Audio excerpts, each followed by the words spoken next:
There is a specific kind of person who wakes up already tired, not physically, but somewhere deeper, somewhere harder to explain. They open their eyes and feel the quiet weight of everything they haven't done yet, everything they're supposed to do, and everything they have been avoiding. And from the outside, it looks simple. It looks like laziness. They delay things. They overthink small decisions. They start something, then stop halfway. They spend hours doing nothing, yet somehow feel exhausted by the end of the day. And if you ask them why, they won't have a clear answer, just a vague sense that something inside them isn't working the way it should. You might be that person. But this isn't really about being lazy, it never was, because laziness is supposed to feel light. It's supposed to feel like ease, like choosing comfort over effort. What you're experiencing doesn't feel like that. It feels heavy. It feels like friction in your own mind. It feels like trying to move forward while something invisible keeps pulling you back. And that difference matters more than you think, because what looks like laziness on the surface is often something far more complex underneath. It's not an absence of motivation, it's an overload of emotion. When a person is emotionally overloaded, their mind doesn't stop working, it works too much. It scans, analyzes, anticipates. It tries to solve problems that don't even exist yet.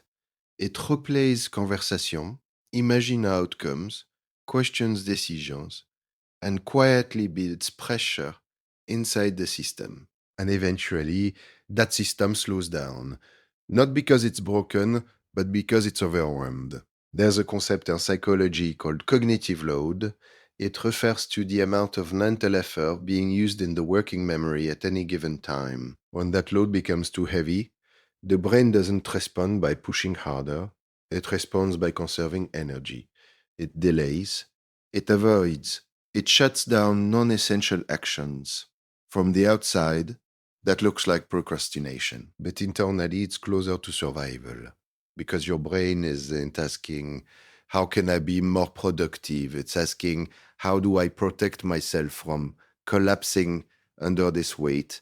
And that's where things start to shift. Because once you understand that your behavior is a response, not a flaw, the narrative begins to change. You stop seeing yourself as someone who lacks discipline and start seeing yourself as someone who has been carrying too much for too long. Think about the way you approach simple tasks. Replying to a message feels heavier than it should. Starting a project feels like stepping into something uncertain, something that could go wrong. Even small decisions feel like they carry consequences. So instead of moving forward, you pause, you hesitate, you wait for the right moment, the right feeling, the right clarity. But clarity never comes because clarity doesn't come from waiting, it comes from movement. And movement becomes difficult when every step feels emotionally loaded. Somewhere along the way, your mind learned to associate action with pressure. Maybe it came from an environment where mistakes were criticized more than effort was appreciated. Maybe it came from being expected to handle things on your own without guidance or support. Or maybe it came from a series of small experiences that taught you, quietly and consistently, that doing something wrong is worse than doing nothing at all. So you adapted, you became careful, thoughtful, aware. You developed pattern recognition, the ability to anticipate outcomes before they happen. You learn to read between the lines, to sense shifts in tone, to prepare for possibilities most people don't even notice. And that ability, while powerful, comes with a cost. Because when your mind is always looking ahead, always calculating, always trying to prevent negative outcomes, it doesn't rest, it doesn't switch off. It carries everything forward, from one moment to the next, building layers of tension that never fully resolve. And eventually, that tension turns into resistance. Not resistance to the world, but resistance to starting. You don't avoid tasks because they're hard. You avoid them because of what they represent. The uncertainty, the potential failure, the emotional exposure of trying and not getting it right. So instead, you stay still, and the longer you stay still, the heavier everything feels. There's another concept called learned helplessness. It happens when a person experiences repeated situations where their actions don't seem to change the outcome. Over time, they begin to believe that effort doesn't matter, that nothing they do will make a difference. But in your case, it's more subtle. It's not that you believe nothing matters. It's that too many things matter at once. Every decision feels significant. Every action feels like it needs to be done properly. There's an internal pressure to get it right, to avoid regret, to avoid judgment, even if that judgment is coming from yourself. And that pressure creates paralysis because when everything feels important, nothing feels easy to start. So you sit there thinking, planning, analyzing, waiting for a version of yourself that feels ready. But readiness in this context is an illusion. It's something your mind creates to justify the delay. A way of saying, not now, maybe later, without having to confront the deeper reason behind the hesitation. And the deeper reason is rarely about the task itself. It's about the emotional weight attached to it. Think about the last time you felt truly engaged in something, not forced, not pressured, but naturally focused. Time moved differently. Your mind felt clear. The effort didn't feel heavy. That's what happens when emotional load is low. Your brain doesn't resist action when it feels safe. It resists action when it feels threatened. And for someone who has been carrying unresolved thoughts, expectations, and internal pressure, even ordinary tasks can feel like threats. Not because they are dangerous, but because they tap into something deeper, something already strained. This is why telling yourself to just be disciplined doesn't work, because discipline operates on behavior. And your struggle isn't just behavior, it's emotional. You're not avoiding action because you lack willpower. You're avoiding it because your system is trying to protect you from something it doesn't fully understand how to process. And the more you fight that system without understanding it, the stronger the resistance becomes. So instead of asking, why am I so lazy? A more honest question would be, what am I carrying that makes everything feel this heavy? Because there is always something, sometimes it's unspoken expectations, the feeling that you should be further ahead, doing more, achieving more.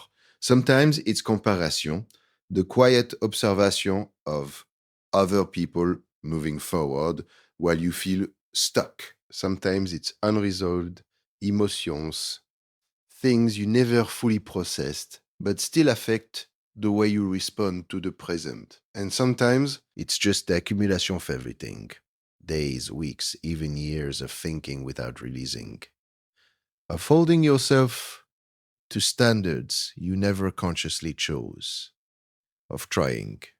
Be consistent in a world that constantly shifts around you.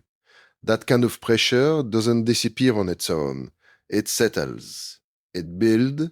It becomes part of the background of your life. Until one day, it starts showing up in your behavior. You stop starting things. You delay responses. You avoid commitments. You tell yourself you'll do it later, not because you don't care, but because you care too much and don't have the emotional capacity to engage fully. And that's the part people don't see. They see the outcome, not the process behind it. They see inactivity, not the internal overload that led to it. But you feel it. You feel the tension between who you are and how you're showing up.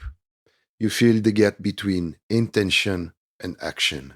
You feel the frustration of knowing you're capable of more, yet somehow unable to access it consistently. And over time, that frustration turns inward. You start questioning yourself, your discipline, your identity. You wonder if this is just who you are. But identity is not built from isolated behaviors, it's built from patterns. And your pattern isn't laziness, it's overload. It's a mind that has been working too hard for too long without the space to reset. It's a system that learned to prioritize protection over progress. It's an internal environment where every action carries more weight than it should. And once you see that clearly, something shifts, not immediately in your behavior, but in the way you interpret it. You stop labeling yourself as the problem and start observing the system you're operating within. You begin to notice the moments where resistance appears, the thoughts that come before avoidance, the subtle tension that builds when you think about starting something. And instead of forcing yourself through it, you pause, not to escape, but to understand. Because understanding reduces pressure. And reduced pressure makes movement possible again. Not all at once, not in a dramatic shift, but slowly, gradually, in small moments where action feels slightly less heavy than it did before. You start smaller than you think you should. You lower the emotional stakes. You allow imperfection to exist without attaching meaning to it. And most importantly, you stop expecting yourself to function at full capacity while carrying unresolved weight, because no system works efficiently under constant overload. Not machine, not minds, not people, and the goal isn't to eliminate effort. It's to remove the unnecessary weight attached to it, to separate action from identity, to allow yourself to do something without it needing to define who you are, to create space between the task and the emotional meaning you've been attaching to it. That space is where movement returns. Not because you forced it, but because you made it possible. And over time, those small movements begin to reconnect you with something you thought you lost. Momentum, not the intense, short bursts that fade quickly, but the quiet, steady kind that builds naturally when resistance decreases. You begin to trust your own actions again, not because they're perfect, but because they're consistent. Not because they are impressive, but because they're real. And slowly, the identity shifts from someone who can get things done to someone who understands how they work. And that understanding becomes more valuable than any temporary motivation, because motivation fades, but awareness stays. And once you see yourself clearly, it becomes harder to mislabel your experience. You stop calling overload laziness. You stop calling hesitation weakness. You stop calling emotional weight a lack of discipline. And instead, you start asking better questions. Questions that don't judge but reveal. Because at the end of all of this, the real question was never about productivity. It was about the way you've been relating to yourself, the pressure you've been carrying, the expectations you've been trying to meet, and the quiet, persistent belief that if you just tried harder, everything would fix itself. But what if trying harder was never the solution? What if the real shift begins when you stop pushing against yourself and start understanding what you've been holding all along? And if that's true, then the next time you find yourself unable to start, unable to move, unable to act the way you think you should, will you still call it laziness? Or will you finally ask yourself what you've been carrying and whether it's time to put some of it down?